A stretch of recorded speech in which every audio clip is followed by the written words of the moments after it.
So the last thing I need to do before my next test drive is try and do a little something better with the chains in the back here. I think one of my main problems and why it's been breaking so much is that debris has been getting in the chains and causing them to jack up on the sprockets and pull my shafts together, and essentially there's no give in anything, so something has to break.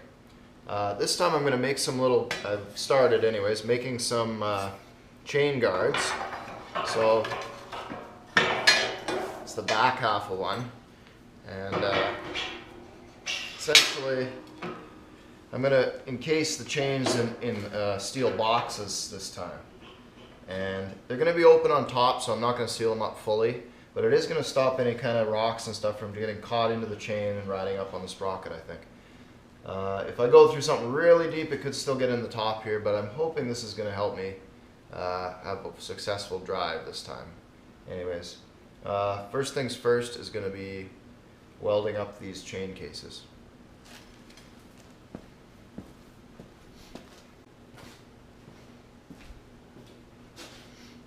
So I've got some 1.5 by 1/8 bar here that I'm just going to bend around this piece of pipe.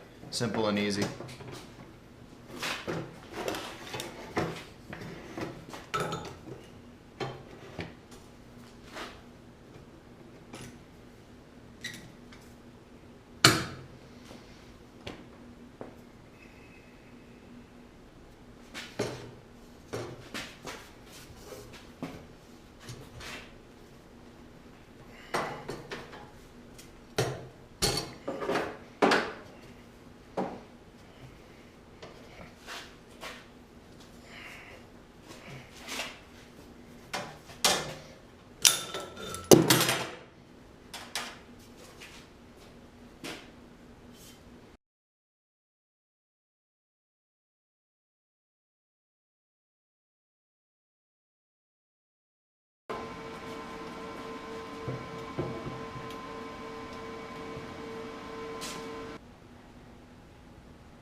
Making some progress here. I have the chains back on, and I've also got the front side of both guards attached to the machine now, and they go on the back sides of the sprockets here.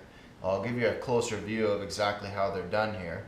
The guards themselves are made out of 1/16 plate, and they're fairly robust. I made them so that if a rock hits them or something like that, it's not going to cause the guard to just bend all to hell and cause a jam up on my chain. Now I do plan on putting a cover on the guards, which I do have just sitting right here. One on this side, there's going to be one on that side as well. Those will be removable kind of bolt-on units, but I just wanted you to see exactly how things are running now. The machine is actually on the ground again, and you can kind of get an idea of the clearance we're dealing with here.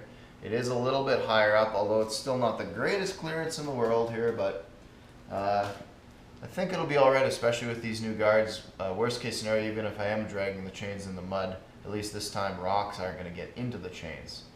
The top of the chain is still exposed, so I guess there's some potential for rock getting in there, but all in all, I think that those are going to work fairly well. So I'm getting to the point now where everything is kind of ready for an initial test drive, and I think this time I'm going to take it somewhere just on a flat surface, and I'm going to do a few tests with it. I'm going to try and go through speed tests just to see what the maximum speed is, how tight it'll turn, etc. And I think I'm also going to go and weigh it and just see exactly what kind of weight we're dealing with here too. But so I'm just going to do a little recap of what I've actually changed this time from last time, and that actually is the larger diameter screws. So it's the same size helix on the screw, but with a larger diameter. So it should give me about the same speed, but with better mechanical advantage. I've also changed the shafts on the screws to a higher grade steel, which is about 30% harder than the original shafts, which I hope is going to stop them from bending. As far as the chain drive is concerned, I've added guards in order to keep rocks out of the chains. and hopefully allow them to ride smoothly without any kind of derailment. As far as anything else goes, it's pretty much the same. So I do think point of failure more than likely is still going to be the chain drive, but it will be interesting to see how these new screws perform. I'm going to have a lot more flotation this time, and I really hope I'm going to stay on top of the ground instead of burying into the ground. But I guess time will tell. I think, yeah, like I said, next thing to do is take it out for a spin. So I'm kind of getting scared about that again, as usual, because it hasn't gone well so far. But anyways, we'll see how it goes. Time will tell.